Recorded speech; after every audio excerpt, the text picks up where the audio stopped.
ದ್ವೈತ ಸಿದ್ಧಾಂತ ಜ್ಞಾನ ಪ್ರವಾಹ ಪೊಗಳುವೆ ನಿಮ್ಮ ಮಹಿಮೆ.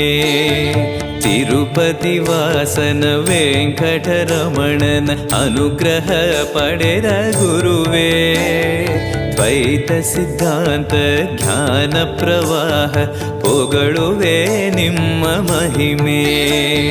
ಆಲಯವೇ ಕರುಣಾಲಯವೇ ಮಂತ್ರಾಲಯ ನಮ್ಮ ಸ್ಮರಣೆ. ಶಾಶ್ವತನೇ ಪರಿಪೂರಣನೇ ರಾಘವೇಂದ್ರ ಪ್ರಭುವೇ. पूज्याय